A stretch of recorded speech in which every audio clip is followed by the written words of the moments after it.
مساء الخير. Good evening to all of you, our dear professors and our dear guests and colleagues and our dear students. My name is Nadia Sheikh. I'm the Deputy Dean of the University for Communication and Cultural Communication and Research. It's an honor and a pleasure to have you with us this evening. It's also an honor for New York Abu University to welcome you in this webinar, in this event where we will discuss the narratives of Moriscos' expulsion in Spanish and Arab thought. Since it was established in 2008, NYUAD has been keen on attracting experts and academicians and artists from all over the globe to attend its events and its programs and general programs. This evening, it's an honor to welcome Mr. Houssem E Chachia, who will give us a lecture in which he will highlight and showcase some of his insights about the Spanish and Arab thought in terms of Moriscos and their expulsion. He is a Tunisian expert and a Tunisian professor. He obtained a PhD in history from the University of Tunis, of Tunisia. He has many publications about the developments in the Indonesia and Moroccan area and region. He has a manuscript about Nasser al-Din al-Qawm al-Kafirin manuscript, which was written by Ahmed al-Andalusi in 2015. He received the award of Ibn Battuta for the traveling literature given by a Suwaidi house in Abu Dhabi. It was issued recently for him a book that he issued about the Morisckian thought, which was published in Riyadh and Tamimi establishment in Tunisia. His intervention is part of a series of lectures about the history of Andalusia, and this lecture is the third one. The fourth lecture will be held on the 7th of March. There is a change. It's not a mistake. The lecture about the intellectual crossroads of Andalusia and how the Andalusi scholars shaped the world by Maritake Road will take place on the 7th of March and not the 8th of March. There is a change due to the fact that this is the International Women's Day and there is a big event on that. So would like to thank Dr. Houssem E Chachia and would like to thank you for coming, and would like to thank all our guests for attending and for your keenness on attending this event. I would like to welcome all of you to New York Abu Dhabi University and wish you a wonderful time. Dr. Chachia, please, the floor is yours.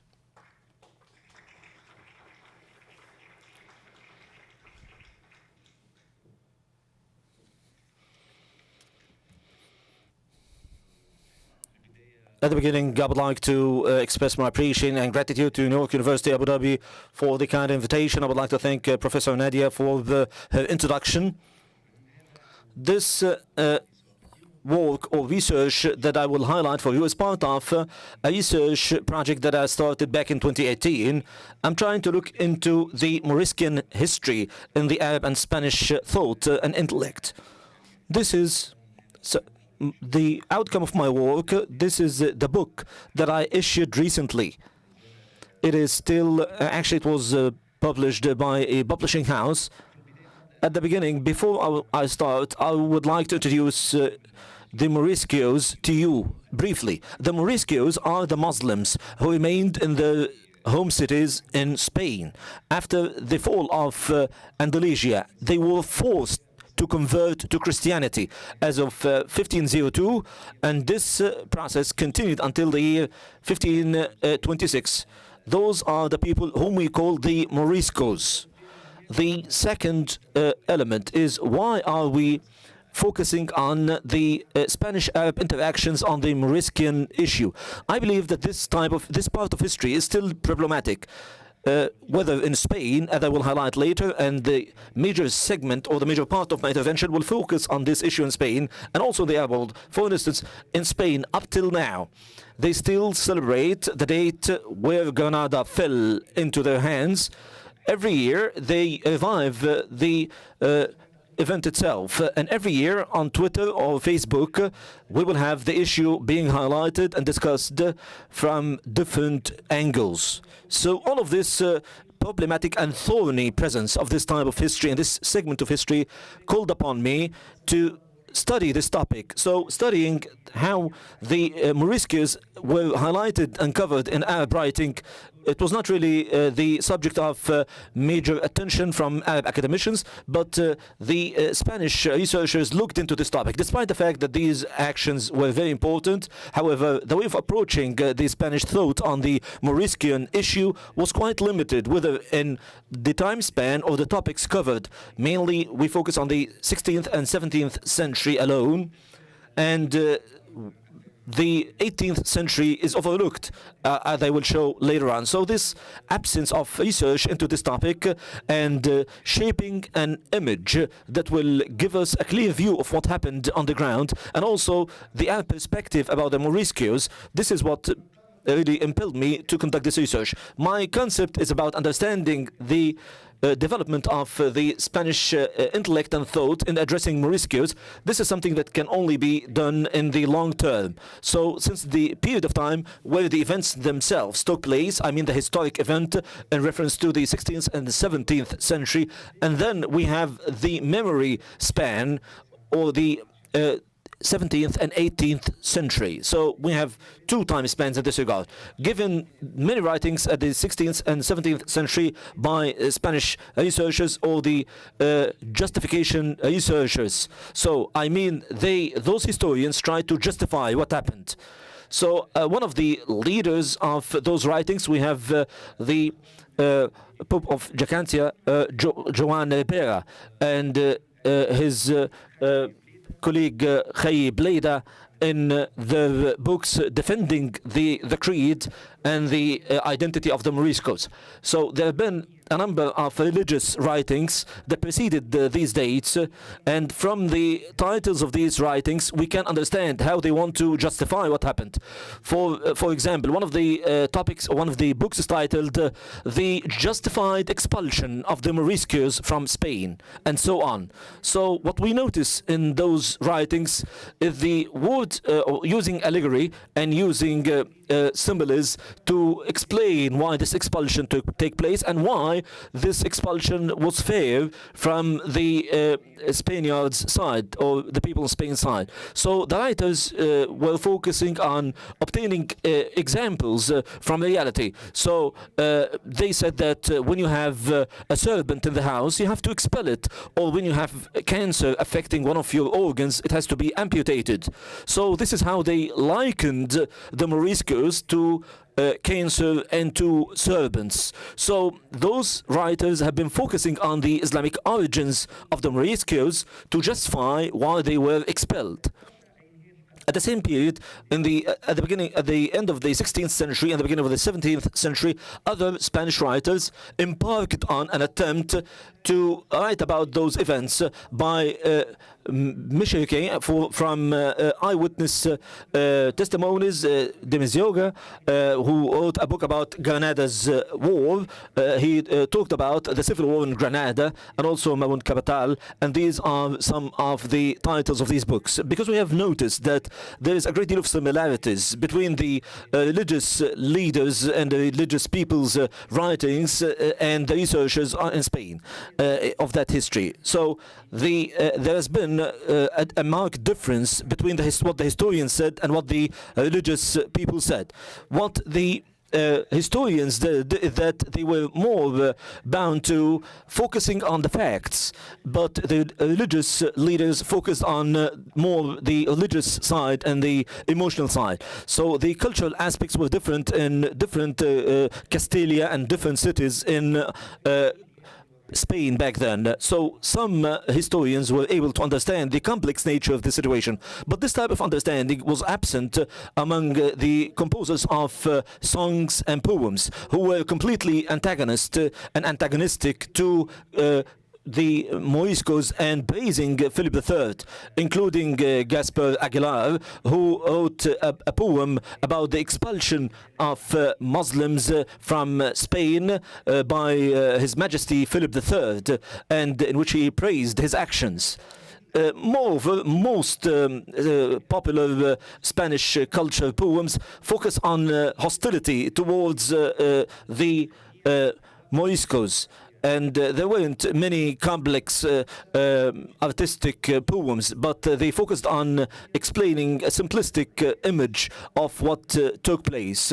And it was basically quite hostile against the Moriscos. However, some of them rejected what happened and had some sort of compassion towards those Moriscos, because they said even if they were worthy of expulsion, the tragedy and its negative impact on thousands of people, including men, women, senior people, children, and so many people, really touched the spirit and the hearts of so many poets. And those poets could not really withhold the fact that they have to cover the tragedy that took place, even if they tried to use all the tools and the artistic and literary tools against the issue of celebrating the expulsion of those Moriscos. This was another trend that we witnessed in the golden era for the Spanish civilization, where we see some of those works of art showed some sort of compassion towards the Moriscos. One of the early novels that covered the Moriscos, we have the Matthew Alemann's novel in his novel Los Mandia Tarachi, and also Solik Dostin and Miguel de Cervantes, and other novels which belong to the so-called the pauper's literature, which focused on the life of marginalized segments of the Spanish communities and talked about slaves and impoverished people and the Moriscos as well. Like any other novel, the presence of Moriscos varied extensively, but the main note here is that this presence was quite limited and marginal in nature. For instance, as highlighted by some researchers, the Moriscos' romantic novels were quite limited. They projected to a limited level the novels that glorified the enemy, the Moriscos, and put them forward as noble knights, even if they were enemies. However, the officials in the Spanish state back then rejected these works of art and theater, despite the presence of some Moriscos characters in the 15th century plays. However, the key features of those Moriscos in the Spanish theater go back to the 17th century, particularly in the works of Lope de Vega and the plays of Lope de Vega, and also in the works of Calderón de la Barca, who wrote a play written Love After Death, which was dedicated entirely to the Moriscos issue. On this graph, we can see the level of presence for the Moriscos and their attendance in most of the scenes of that play. However, playwriters in Spain obscured the Moriscos issue, not because they were not important to the Spanish people, nor the fact that they were really important, but quite the opposite. It is a very dramatic issue, or actually it's an over-dramatic issue. It's an issue that can only reflect the tragedy of the Morisco victims. It condemns by nature the society, the Spanish society that expelled them in such a tragic manner. So the Morisco's presence in the 17th century literature in Spain, researchers into the 18th century, now moving on to the 18th century, there is almost total absence of Morisco's issues and the role that the Spanish people handled this topic in the 18th century, because it is believed that the Spanish people believe that this is a chapter that they have concluded in their history after the end of the expulsion in the 15th century. However, the presence of the Moriscos in the Spanish community did not end with the end of the expulsion process in the year 1524. It continued until the first half of the 18th century.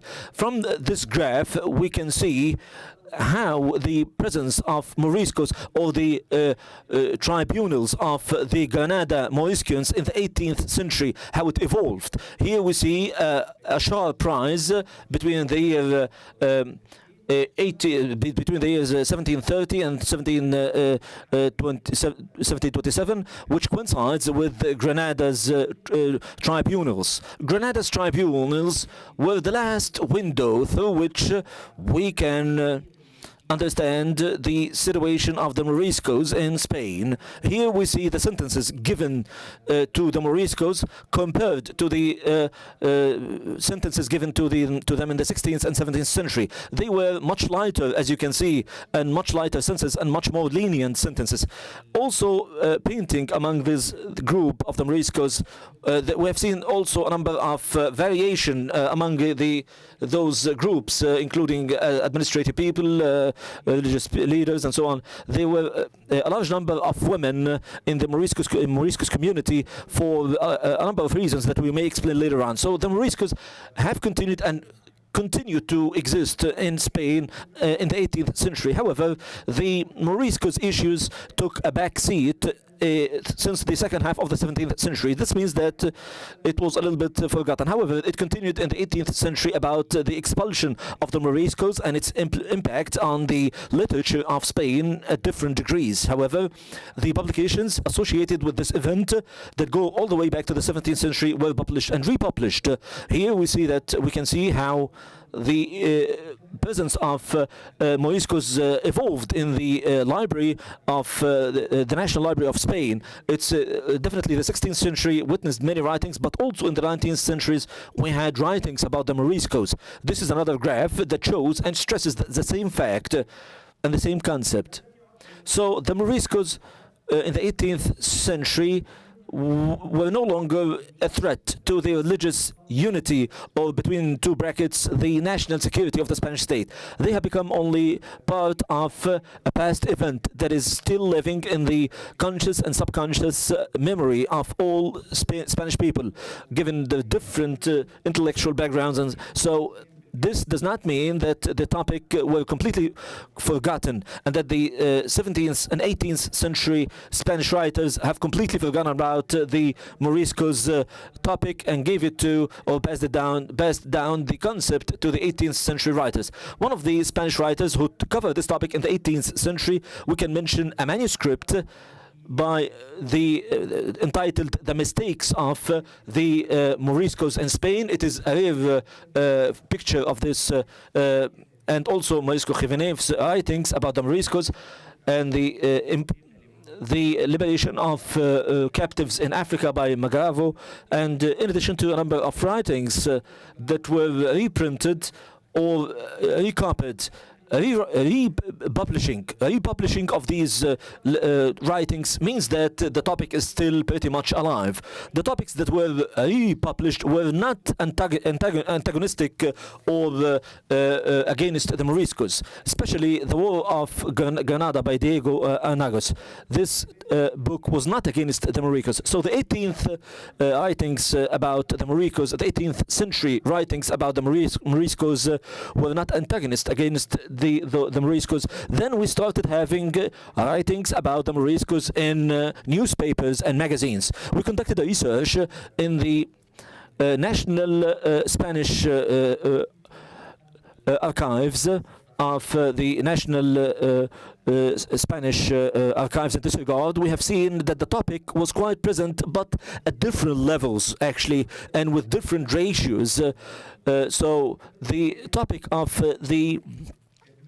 the Moriscos presence has to do with the circumstances where the writers are documenting what happened and advise extensively in this regard, particularly that in this period, this was the end of the old regime in Spain and the country was facing a crisis. So the Moriscos topic was touched upon to highlight why Spanish civilization was facing major issues back then, and how reformist writers and reformist reformers were really criticizing Spanish monarchy back then and the authority of the Spanish church back then. So the topic was utilized in this context. So the most important topic in this regard is that we have seen how the Spanish writers and thinkers have been addressing this issue in the 18th century. It is the century that witnessed some sort of neutrality, because the feeling of animosity against the people, the Moriscan people, have really begun to water down and to slow down to a great extent in the 18th century. So from this perspective, we see how the context of a cultural and an economic confrontation was limited. It was not purely a cultural or religious confrontation, it was an economic confrontation as well. The old Christians were in conflict as well, an economic conflict over resources with the Moriscos. So the approach in the 18th century focused on going beyond this topic in the 18th century and the 19th century, where Spain witnessed many transformations. Despite the failure of establishing a new republic and monarchy and constitutional monarchy and many failures in this regard, there was a general trend to reduce religious control of people and individuals, the role of inspection tribunals, and the role of the church was quite limited, and the issue, we have seen more freedom of speech, and the number of newspapers increased. And here we see how historic writings about the Moriscos issue evolved, and how the Inquisition courts were completely abolished before that time. And in the 18th century and the 19th century, Moriscos issue was invoked among the liberals and the conservatives, and even the supporters of the monarchy and Republicans. And the Moriscos were likened to the Carlians who were supporting King Carl, who was demanding to be given access to the throne. However, the presence of the Moriscos in the first half of the 18th century, according to the data obtained from the newspapers and magazines, we see that there is an explosion of dealing with the Moriscos tribes, with the Moriscos issue in the second half of the 19th century. It really received much attention. There was really quite a great deal of attention given to the Moriscos issue in the second half of the 18th second half of the 19th century. This is the period of time where Spanish intellect started rediscovering this topic of the Moriscos. It is the time where the Spanish people recovered their memory and started discussing this topic in a very extensive manner.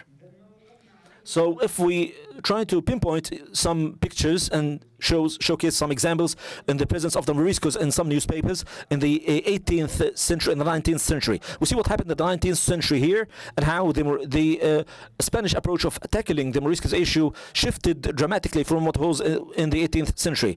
It is no longer about those who were just trying to justify the expulsion of the Moriscos and how the expulsion was justified and fair, but actually the new approach focused on considering the expulsion completely unnecessary, something that harmed Spain, and it is quite against the humanitarian values of the 19th century. Francesco Martinez de la Rosa is the first Spanish historian and expert to and playwright to reject the Spanish approach towards the Moriscos. He issued a play, or he wrote a play, which he was actually expelled to France. He was in exile in France, and his play was really played in Spain in the 1835. Then Stéphane Calderon and other writers and playwrights started focusing on the Moriscos issue, all of which were not fully supportive of the Moriscos people, but they were not against the Moriscos. A large number of those books and plays were written by Palacio from people in Valencia. So giving the how playwrights and how Spanish intellectuals tried to approach the Moriscos issue in the 19th century. We can say that those intellectuals and writers have been really highlighting and showcasing the facts associated with the tragic events that were associated with the expulsion of the Moriscos. But most writers of the 17th century completely avoided doing this. So this was also a very attractive approach for the writers of the 19th century, particularly reformist writers and intellectuals who found that defending the Moriscos will enable them to also defend human rights, such as the freedom of speech and defending human rights. So this is the issue that we have reached a conclusion with. So the strong focus on the Moriscos issue started in the 1930s or the 30s of the 19th century. This was some kind of revival of Spanish memory and revival of the topic through his extensive article about the Moriscos literature, which was written in Spanish and was translated into English in the year 1839.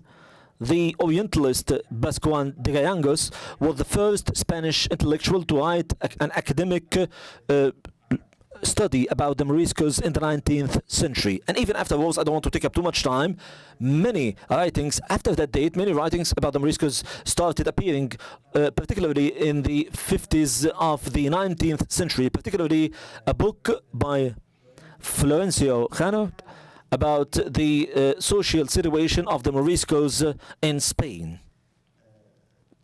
So,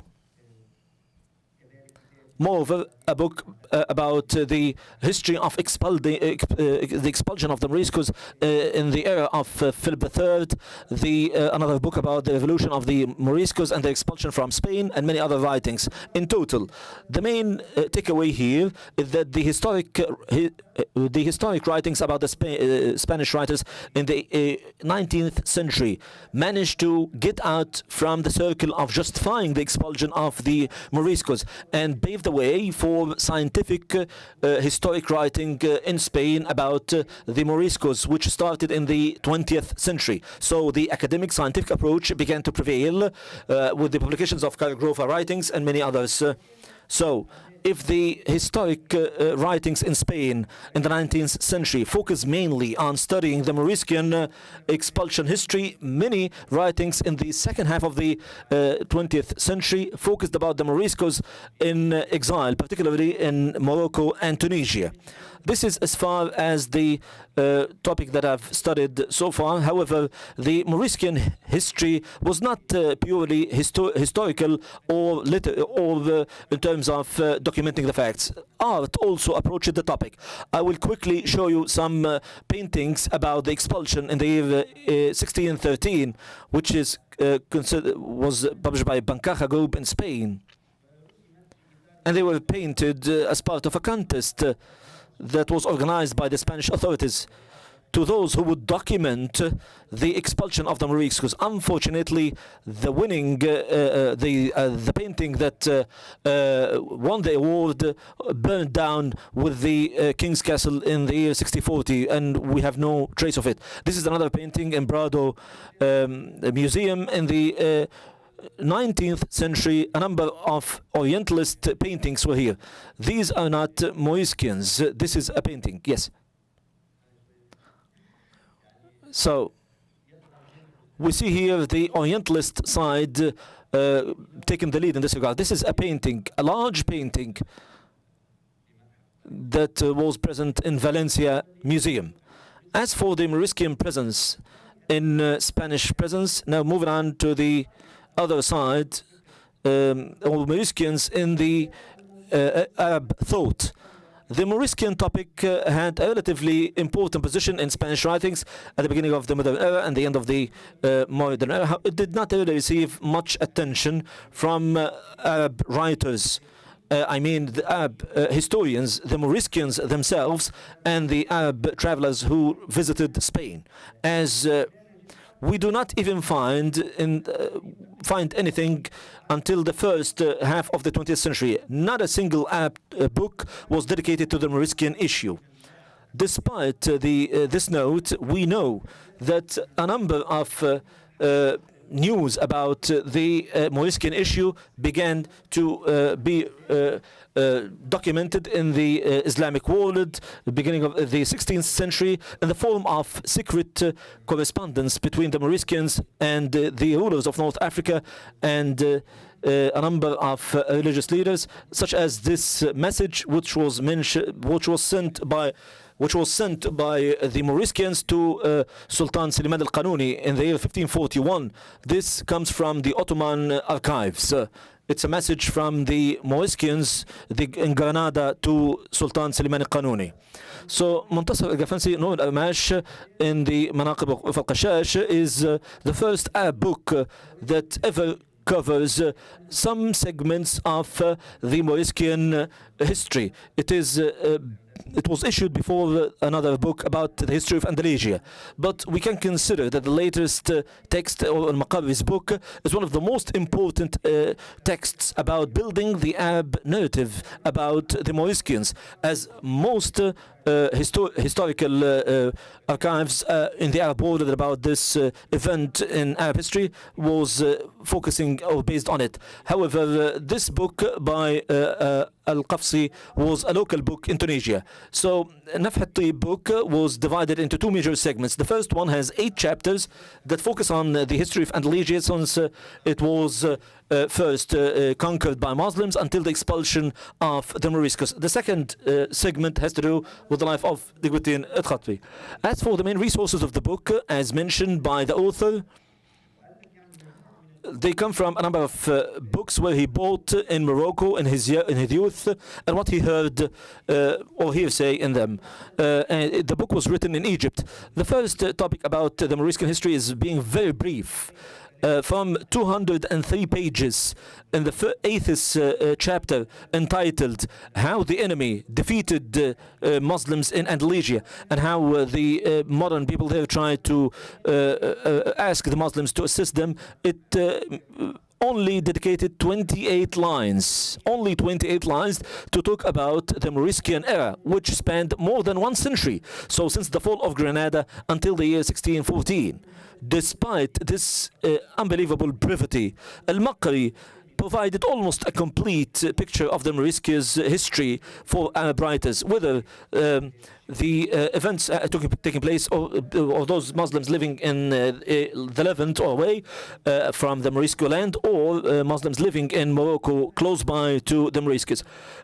After his book, the Moriscans started writing in the Arabic language. The main note is that the Moriscans themselves started writing in Spanish. However, they started writing after that date, and after Al-Qasbi's book, they started writing in Arabic. These were limited chapters and limited writings in conclusion of the manuscripts, such as Ibn Abd al-Rafi''s book, or just a brief mention about different topics. They would mention the Moriscos topics, such as Nasr al-Din ala Qawm al-Kafirin book. So there is no direct relationship between the texts that we have mentioned. We believe that it is the exact opposite, and that Al-Maqri's text was the first Arab text about the Moriscos' history, which was disregarded, whether before the expulsion or after it.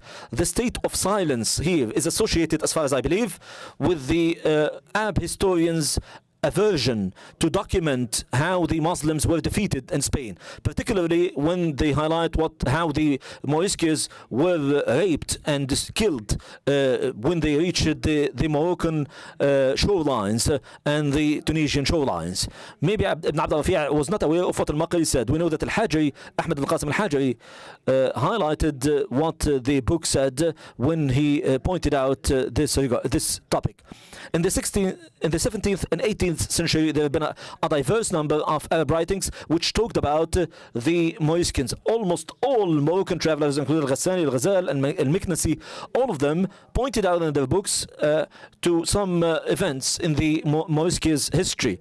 And they said, they even mentioned or detailed some of their interviews with the world between brackets, the remaining Moriscans who immigrated to Arab and Muslim countries. So we see that the Moriscan history will continue to be marginalized. For Tunisia. For instance, Ibn Jannard and Al-Wazir Sarraj in the Hulas Andalusia books dedicated only a few lines to the Moriscos history and focused on how the Moriscans expelled from Spain settled in Tunisia.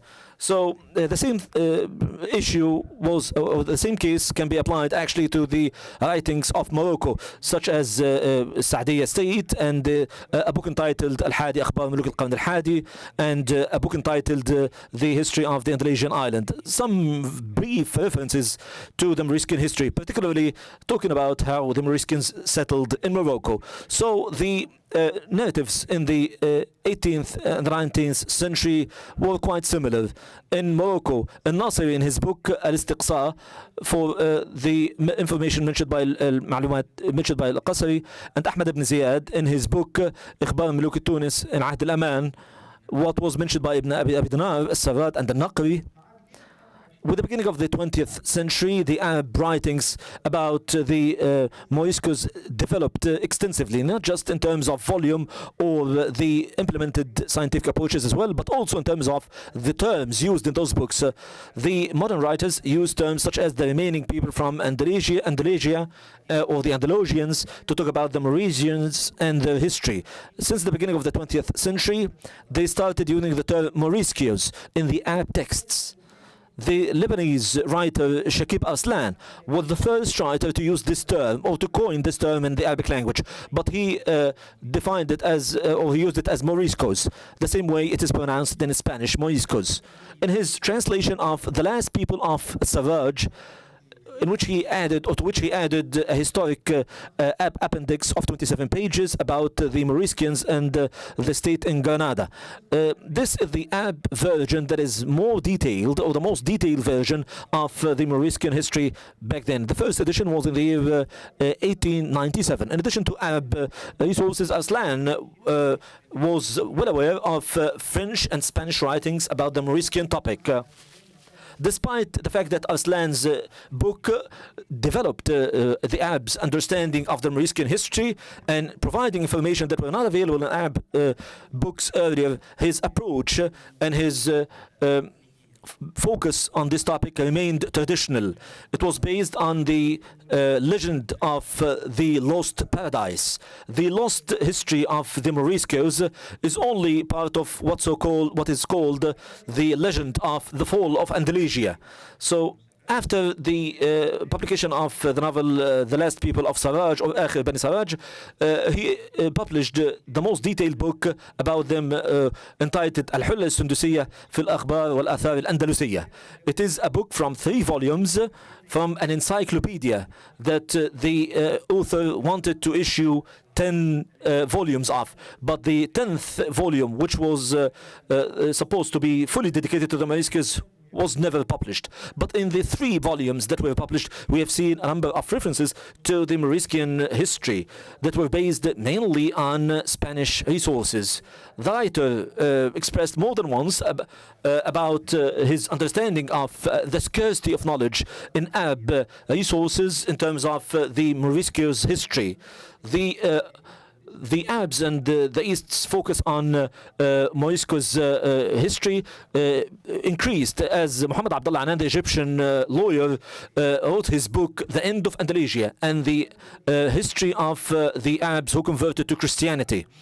After the end of the first volume about the conquest of Spain, he issued the last book, his last book on this topic about the Moriscos topic, where he declared that there is a dire need and a real need among readers to get to know this dark chapter of Muslims' history in Spain. Muhammad Abdullah Anan was the first Arab writer to write in a scientific way about the Moriscos expulsion and the history in Spain. He compared in a scientific manner the Spanish and the French resources about this topic, and he distinguished between the Andalusian and Moriscan eras in Spain, but he proposed a new term, which is the one we use today, or the Moriscos, or the Moriscéين, which, given that this term is still thorny in terms of the legitimacy of using this term or not. is it legitimate or not? Since the 1920s, there have been an increasing number of writings in the Arab world about the Moriscos, and they can be categorized into two categories. The first category, which is more predominant and more copious, which is under the category of the epilogue of the Moriscan history, or having this sort of academic sympathy with the Moriscos. And the second category is the category that focuses on scientific approach and scientific resources. The presence of the Moriscos topic came up also on in the so-called traveling literature, and the travelers mentioned the Moriscos topic in different ways. But the presence of elegia in Arab novels go all the way back to the beginning of the 20th century. However, the literary coverage and the Arab plays about the Moriscos is quite recent. It goes back to the end of the 20th century and the beginning of the 21st century. As we can see here, the three books about Granada by Radwa Ashur and Abdul-Wahid al-Tunisi's writing about the Dome of the End of Time, and although Iron Beatrice, and there is also Egyptian focus through the last Morisco by Subhi Musa in 2015, an Egyptian writer. So there is some sort of exploding interest over the past 10 years in terms of covering the Moriscos issue in Arab literature. Moreover, there have been a main focus on the Moriscos history in the last 10 years, because there have been an increasing interest in the Arab history in terms of the Moriscos issue, given the number of articles and webinars that have been and seminars that have been dedicated to the Moriscos, and reviving the memory of the elapse of 4 centuries of the expulsion of the Moriscos from Spain. It received a massive coverage by news channels in the Arab world. Therefore, social media also played a major role in promoting the issue of the Moriscos every single year, with the we see campaigns on Facebook about the collapse of Andalusia and expulsion of the Moriscos. In 2013, there was a demonstration in Egypt to revive the fall of Andalusia in 2013. So there have been different depths of coverage in terms of the Moriscos topic, some of which focused on the tragic side of expulsion and the summarizing the entire topic in the form of the confrontation between Islam and Christianity, and how the victorious Christian majority subjugated the defeated Muslims there, and some others focused on the issue of freedom, or tackled this topic from the perspective of the rise of religious intolerance, and the people understood, the researchers started understanding that it's not just about, or it's not mainly about a religious confrontation. It is actually about a cultural confrontation, or an attempt by the majority to crush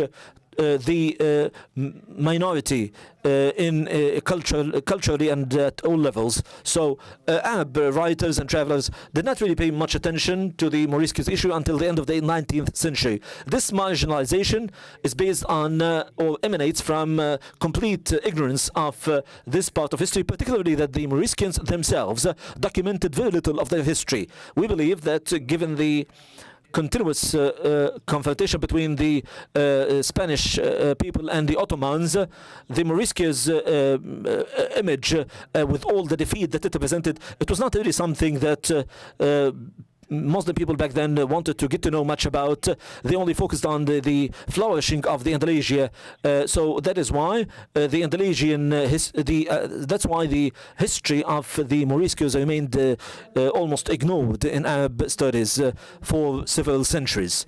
The rise in volume in terms of covering the Moriscos history did not really come with a rise in quality for the coverage. It is still part of the legend of the the fall of Andalusia, or the sad history of the fall of Andalusia, which is invoked many times to be juxtaposed with the eyes of Muslims and their civilization in Lygia, or the so-called the lost paradise, to focus on how many Arab writings actually which still want to bring images from this sad history to cascade it to the current reality. Some people say that the Moriscos issue for the Arabs has become some sort of this dark image, or as Abdul Wahid Kmir, the Moroccan writer, said, it is a form of the end of history for the Arabs. The same topic was written by Adonis in two poems in which he said, you don't love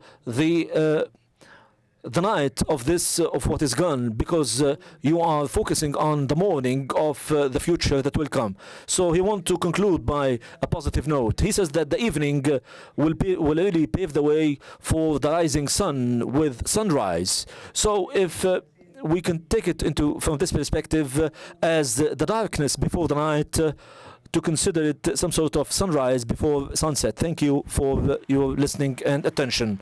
Thank you for listening.